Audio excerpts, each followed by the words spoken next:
श्रीमद् भागवत महापुराण कथा 22वां अध्याय। भगवान श्री कृष्ण बलराम से गोप गोपियों की भेंट। श्री सुखदेव जी कहते हैं, परीक्षित, इसी प्रकार भगवान श्री कृष्ण और बलराम जी द्वारका में निवास कर रहे थे। एक बार सर्वग्रास सूर्य ग्रहण लगा, जैसे कि प्रलय के समय लगा करता है। परीक्षित, मनुष्यों को ज्योतिषियों के अनुसार उस ग्रहण का पता पहले से ही चल गया था, इसलिए सब लोग अपने अपने कल्याण के उद्देश्य से पुण्य आदि उपार्जन करने के लिए समंत पंचक तीर्थ कुरुक्षेत्र में आए। समंत पंचक क्षेत्र वह है जहाँ शस्त्रधारियों में श्रेष्ठ परशुराम जी ने सारी पृथ्वी को क्षत्रियहीन करके राजाओं की रुधिर धारा से 5 बड़े बड़े कुंड बना दिए थे। जैसे कोई साधारण मनुष्य अपने पाप की निवृत्ति के लिए प्रायश्चित करता है, वैसे सर्वशक्तिमान भगवान परशुराम ने अपने साथ कर्म का कुछ संबंध न होने पर भी लोक मर्यादा की रक्षा के लिए वहीं पर यज्ञ किया था। परीक्षित, इस महान तीर्थ यात्रा का अवसर पर भारतवर्ष के सभी प्रांतों की जनता कुरुक्षेत्र आई थी। उनमें अक्रूर, वसुदेव, उग्रसेन आदि बड़े बूढ़े तथा गद, प्रद्युम्न, साम आदि अन्य यदुवंशी भी अपने अपने पापों का नाश करने के लिए कुरुक्षेत्र आए थे। प्रद्युम्न नंदन अनिरुद्ध और यदुवंशी सेनापति कृतवर्मा, ये दोनों सुचंद्र, सुक, सारण आदि के साथ नगर की रक्षा के लिए द्वारका में रह गए थे। यदुवंशी एक तो स्वभाव से ही परम तेजस्वी थे, दूसरे गले में सोने की माला, दिव्य पुष्पों के हार, बहुमूल्य वस्त्र और कवचों से सुसज्जित होने के कारण उनकी शोभा और भी बढ़ गई थी। वे तीर्थ यात्रा के पथ में देवताओं के विमान के समान रथों, समुद्र की तरंगों के समान चलने वाले घोड़ों, बादलों के समान विशालकाय एवं गर्जना करते हुए हाथियों तथा विद्याधरों के समान मनुष्यों के द्वारा ढोई जाने वाली पालकियों पर अपनी पत्नियों के साथ इस प्रकार शोभायमान हो रहे थे, मानो स्वर्ग के देवता ही यात्रा कर रहे हो। महाभाग्यवान यदुवंशियों ने कुरुक्षेत्र में पहुंचकर एकाग्र चित्त से संयम पूर्वक स्नान किया और ग्रहण के उपलक्ष्य में निश्चित काल तक उपवास किया। उन्होंने ब्राह्मणों को गोदान किया, ऐसी गौओं का दान किया जिन्हें वस्त्रों के सुंदर सुंदर झूले, पुष्प मालाएं एवं सोने के जंजीर पहना दी गई। इसके बाद ग्रहण का मोक्ष हो जाने पर परशुराम जी के बताए हुए कुंडों में यदुवंशियों ने विधि पूर्वक स्नान किया और शतपात ब्राह्मणों को सुंदर सुंदर पकवानों का भोजन कराया। उन्होंने अपने मन में यही संकल्प किया था कि भगवान श्री कृष्ण के चरणों में हमारी प्रेमा भक्ति बनी रहे। भगवान श्री कृष्ण को ही अपना आदर्श और इष्ट देव मानने वाले यदुवंशियों ने ब्राह्मणों से अनुमति लेकर तब स्वयं भोजन किया और फिर घनी और ठंडी छाया वाले वृक्षों के नीचे अपनी अपनी इच्छा के अनुसार डेरा डालकर ठहर गए। परीक्षित, विश्राम कर लेने के बाद यदुवंशियों ने अपने सुहृद और संबंधी राजाओं से मिलना, भेंट करना शुरू किया। वहां मत्स्य, उसीनगर, कोसल, विदर्भ, कुरु, सुजंज, काम्बोज, कैकय, मद्र, कुंती, आनर्त, केरल एवं दूसरे अन्य देशों के अपने पक्ष के तथा शत्रु पक्ष के सैकड़ों राजा आए हुए थे। परीक्षित, इनके अतिरिक्त यदुवंशियों के परम हितैषी बंधु नंद आदि गोप तथा भगवान के दर्शन के लिए चिरकाल से उत्कंठित गोपियां भी वहां आई हुई थी। यादवों ने इन सबको देखा। परीक्षित, एक दूसरे के दर्शन, मिलन और वार्तालाप से सभी को बड़ा आनंद हुआ। सभी के हृदय कमल एवं मुख कमल खिल उठे। सब एक दूसरे को भुजा में भरकर हृदय से लगाते, उनके नेत्रों से आंसुओं की झड़ी लग जाती, रोम रोम खिल उठता, प्रेम के आवेग से बोली बंद हो जाती और सब के सब आनंद समुद्र में डूबने उतरने लगते। पुरुषों की भांति स्त्रियां भी एक दूसरे को देखकर प्रेम और आनंद से भर गई। वे अत्यंत सौहार्द, मंद मंद मुस्कान, परम पवित्र तिरछी चितवन से देख देखकर परस्पर भेंट अखबार भरने लगी। वे अपनी भुजाओं में भरकर केसर लगे हुए वक्ष स्थलों को दूसरी स्त्रियों को वक्ष स्थल के दबाती और अत्यंत आनंद का अनुभव करती। उस समय उनके नेत्रों से प्रेम के आंसू छलकने लगते। अवस्था आदि में छोटों ने बड़े बूढ़ों को प्रणाम किया और अपने अपने छोटों का प्रणाम स्वीकार किया। वे एक दूसरे का स्वागत करके तथा कुशल मंगल आदि पूछकर फिर श्री कृष्ण की मधुर लीलाएं आपस में कहने सुनने लगे। परीक्षित, कुंती, वसुदेव आदि अपने भाइयों बहनों, अपने पुत्रों, माता पिता, भाभीियों और भगवान श्री कृष्ण को देखकर तथा उनसे बातचीत करके अपना अपना सारा दुख भूल गई। कुंती ने वसुदेव जी से कहा, भैया मैं सचमुच बड़ा अभागिन हूँ, मेरी एक भी साध पूरी न हुई। आप जैसे साधु स्वभावजन सज्जन भाई आपत्ति के समय मेरी सुधि भी न ले, इससे बढ़कर दुख की बात क्या होगी। भैया, विधाता जिसके बाएं हो जाता है उसे स्वजन संबंधी पुत्र और माता पिता भी भूल जाते हैं, इसमें आप लोगों का कोई दोष नहीं। वसुदेव जी ने कहा, बहन उलाहना मत दो, हमसे बिलग न मानो, सभी मनुष्य देव के खिलौने हैं। यह संपूर्ण लोक ईश्वर के बस में रहकर कर्म करता है और उसका फल भोगता है। बहन, कंस से सताए जाकर हम लोग इधर उधर अनेक दिशाओं में भागे हुए थे। अभी कुछ दिन हुए ईश्वर कृपा से हम सब पुनः अपना स्थान प्राप्त कर सके हैं। श्री सुखदेव जी कहते हैं, परीक्षित, वहां जितने भी नरपति आए थे, वसुदेव, उग्रसेन आदि यदुवंशियों ने उनका खूब सम्मान सत्कार किया। वे सब भगवान श्री कृष्ण का दर्शन पाकर परमानंद और शांति का अनुभव करने लगे। परीक्षित, भीष्म पितामह, द्रोणाचार्य, धृतराष्ट्र, दुर्योधन आदि पुत्रों के साथ गंधारी पत्नियों के सहित युधिष्ठिर आदि पांडव, कुंती, संजय, विदुर, कृपाचार्य, कुंती भोज, विराट, भीष्मक, महाराज, नग्रजित, पुरुजित, द्रुपद, शाल, धृष्टकेतु, काशी नरेश, दम घोष, विशालाक्ष, मिथिला नरेश, मद्र नरेश, केकय नरेश, युधान, मन्नु, सुशर्मा अपने पुत्रों के साथ वहलिक और दूसरे भी युधिष्ठिर के अनुयायी नरपति भगवान श्री कृष्ण का परम सुंदर श्री निकेतन विग्रह और उनके रानियों को देखकर अत्यंत विस्मित हो गए। अब वे बलराम जी तथा भगवान श्री कृष्ण से भली भांति सम्मान प्राप्त करके बड़े आनंद से श्री कृष्ण के स्वजनों यदुवंशियों की प्रशंसा करने लगे।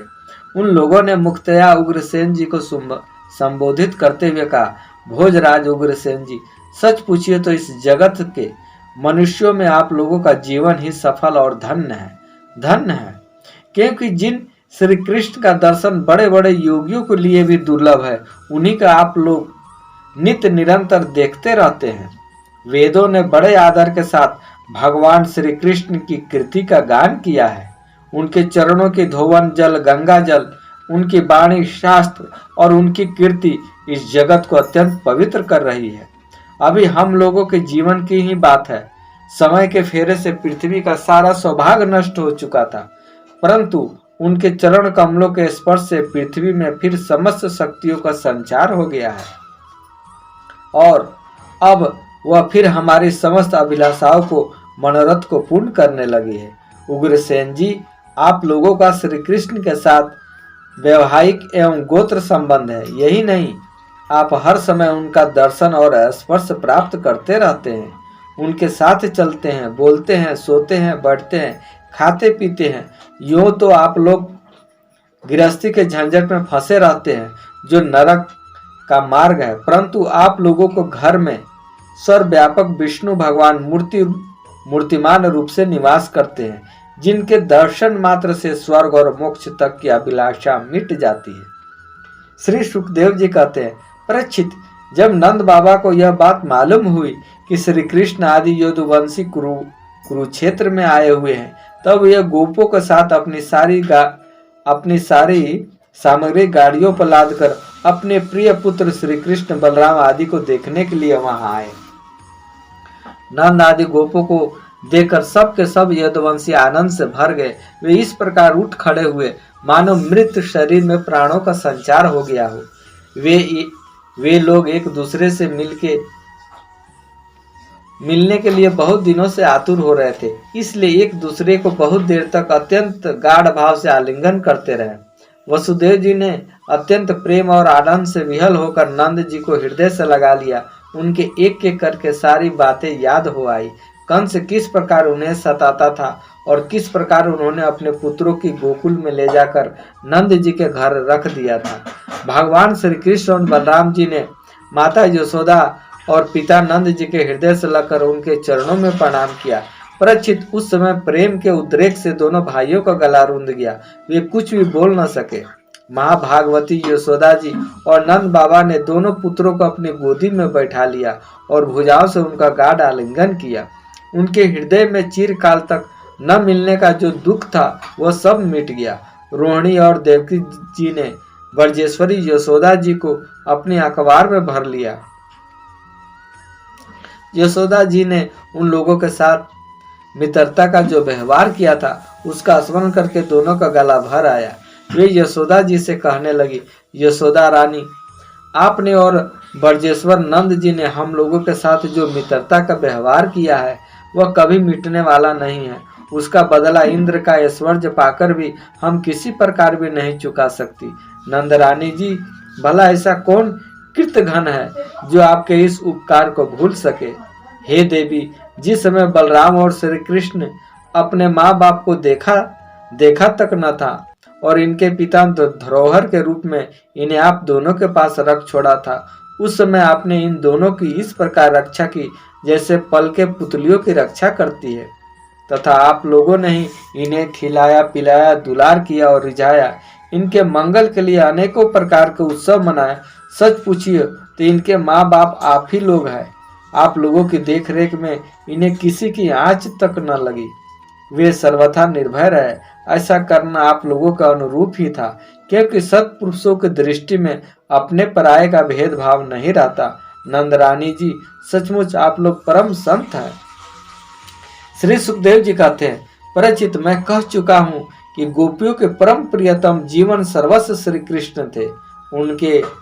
जब उनके दर्शन के समय नेत्रों की पलकें गिर पड़ती, तब ये पलकों को बनाने वाले ब्रह्मा को कोसने लगती। उनकी प्रेम की मूर्ति गोपियों को आज बहुत दिनों के बाद भगवान श्री कृष्ण का दर्शन हुआ। उनके मन में इसके लिए कितनी लालसा थी, इसका अनुमान भी नहीं किया जा सकता। उन्होंने नेत्रों के रास्ते अपने प्रियतम श्री कृष्ण को हृदय में ले जाकर गाढ़ आलिंगन किया और मन ही मन आलिंगन करते करते तन्मय हो गए। परीक्षित, कहाँ तक कहूँ, वे उस भाव को प्राप्त हो गई जो नित्य निरंतर अभ्यास करने वाले योगियों के लिए भी अत्यंत दुर्लभ है। जब भगवान श्री कृष्ण ने देखा कि गोपियां मुझ में तादात्म्य को प्राप्त हो रही है, तब वे एकांत में उनके पास गए, उनके हृदय से लगाया, कुशल मंगल पूछा और हंसते हुए यो बोले, सखियों, हम लोग अपने सज्जन संबंधियों का काम करने के लिए ब्रज से बाहर चले आए और इस प्रकार तुम्हारी जैसी प्रेयसियों को छोड़कर हम शत्रुओं को विनाश करने में उलझ गए।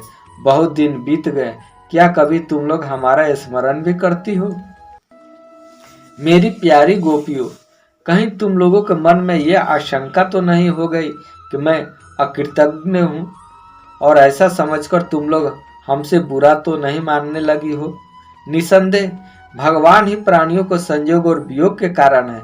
जैसे वायु बादलों, तिनकों, रुई और धूल के कणों को एक दूसरे से मिला देती है, फिर स्वच्छंद रूप से उन्हें अलग अलग कर देती है, वैसे ही समस्त पदार्थों के निर्माता भगवान भी सबका संयोग वियोग अपनी इच्छानुसार करते रहते हैं। सखियों, यह बड़े सौभाग्य की बात है कि तुम सब लोगों को मेरा वह प्रेम प्राप्त हो चुका है जो मेरी ही प्राप्ति कराने वाला है, क्योंकि मेरे प्रति की हुई प्रेम भक्ति प्राणियों को अमृत तब परमानंद धाम प्रदान करने में समर्थ है। प्यारी गोपियों, जैसे घट पट आदि जितने भी भौतिक पदार्थ है, उनके आदि अंत और मध्य में, बाहर और भीतर उनके मूल कारण पृथ्वी, जल, वायु, अग्नि और आकाश ही ओतप्रोक्त हो रहे हैं, वैसे ही जितने भी पदार्थ है उनके पहले, पीछे, बीच में और बाहर और भीतर केवल मैं ही मैं हूं। इसी प्रकार सभी प्राणियों को शरीर में यही पांचों भूत कारण रूप से स्थित है और आत्मा भोक्ता के रूप में अथवा जीव के रूप में स्थित है, परंतु मैं इन दोनों से परे अविनाशी सत्य हूँ। ये दोनों मेरे ही अंदर प्रतीत हो रहे हैं, तुम लोग ऐसा अनुभव करो। श्री सुखदेव जी कहते हैं, परीक्षित, भगवान श्री कृष्ण ने इस प्रकार गोपियों को अध्यात्म ज्ञान की शिक्षा से शिक्षित किया उसी उपदेश को बार बार स्मरण से गोपियों का जीव कोश लिंग शरीर नष्ट हो गया। वे भगवान से एक हो गई, भगवान को सदा सर्वदा के लिए प्राप्त हो गई। उन्होंने कहा, हे कमलनाथ, अगाध बोध संपन्न बड़े बड़े योगेश्वर अपने हृदय कमल में आपके चरण कमलों का चिंतन करते रहते हैं। जो लोग संसार के कुएं में गिरे हुए हैं, उन्हें उससे निकलने के लिए आपके चरण कमल ही एकमात्र अवलंबन है। प्रभु, आप ऐसी कृपा कीजिए कि आपका वह चरण कमल घर गृहस्थी के काम करते रहने पर भी सदा सर्वदा हमारे हृदय में विराजमान रहे। हम एक क्षण के लिए भी उसे न भूलें। शेष अगले अंक में। राधे राधे।